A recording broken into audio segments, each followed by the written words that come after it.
Welcome to Methodical Insights with Julie. I would like to talk a little bit about relationships and when you get hurt when you're involved in a relationship and how to overcome that. We've all been there. We've all thought that we're in a great relationship. Like maybe you had a guy that would call you every single morning, wish you a happy day, call you throughout the day.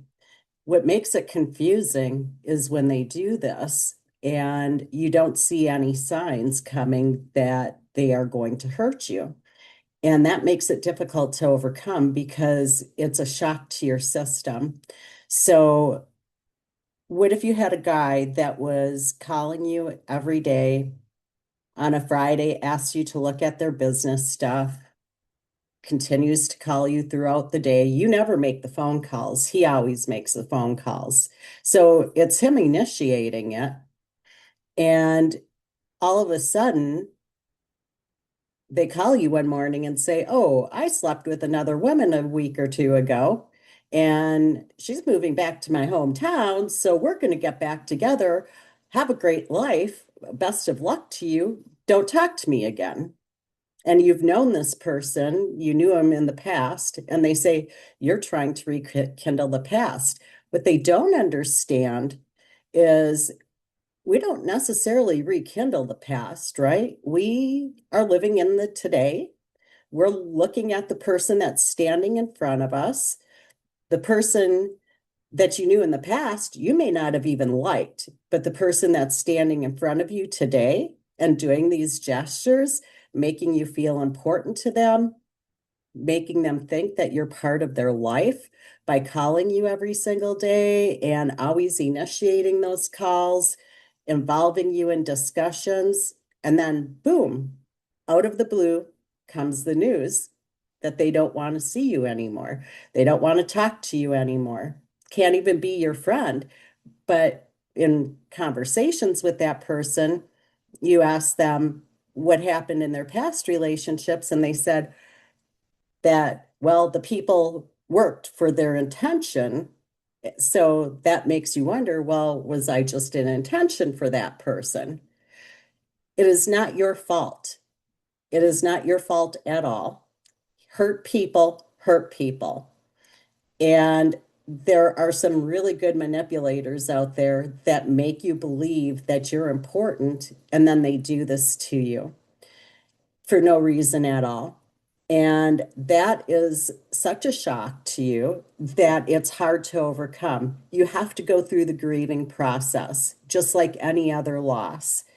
It's not you, it's them. And you have to remember that. They can show you signs like saying that you're being accusative or that you're being argumentative or that you are manipulating things. It's all a sign when they start doing that that maybe there's something wrong with them, because why are they telling you this stuff when you're trying to have a communication with them, and then the morning that you ask them to talk to you so you can understand and learn how they would rather have you communicate with them, they tell you they don't want to see you anymore. Well, again, hurt people hurt people. So you have to work on yourself after something like this. You have to take a deep breath. You might cry a little bit. It may upset you. It'll make you doubt yourself. Don't doubt yourself. Just pull yourself together, do the grieving process, and then go on with your life. Take a deep breath and know that you are the most important person in your life, and that person didn't deserve you in their life if they're going to treat you that way. If they cannot remain your friend after something like this, maybe you would forgive them for sleeping with that other person. You might not want to have a sexual relationship with that person anymore, but you may still want to be their friend because you may respect them and you may care about them as a friend. And if that person can't understand that, then they were never your friend to begin with, and they were just using you. And you need to understand and tell yourself that you were too good for them. that it wasn't your fault. It wasn't that you didn't live up to their expectations. They didn't have any expectations. All they had was what was on their mind and whatever that intention at the time was for.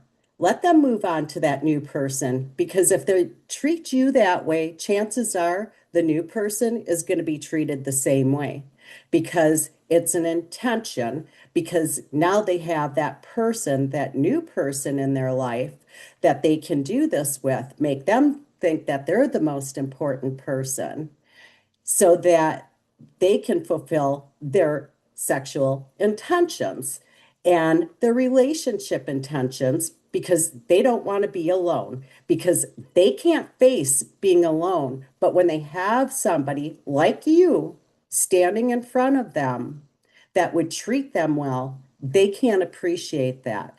If they can't appreciate that with you, they're not going to appreciate it with somebody else. I always say karma has a way of working its way out. For you, you need to go on, know that it wasn't you, tell yourself every day, I am worthy of something more. And you are. If that person wants to treat you that way, you are worthy of much more than that. You have your self-respect, your self-dignity, and you can move on. Just practice self-love and self-care. Take long walks, deep breaths, exercise, do something that you enjoy doing. Get out there and meet new people. You may not want to date right away again because it hurts, right? It always hurts when stuff like this happens.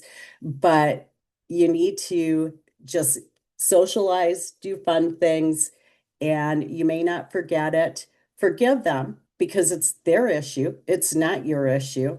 And just tell yourself, I love me and I am good. Somebody is out there for me. I am me and I have a right to be me. And there is nothing wrong with me. Just practice that self-love. Take care of yourself, whether it's getting a manicure, a massage, take a deep breath, bubble baths, whatever makes you feel better, and just try to get over it. And I know that's hard to do. Like we always say, get over it, but you may not. It may bother you for a very long time. I personally do not like conflict.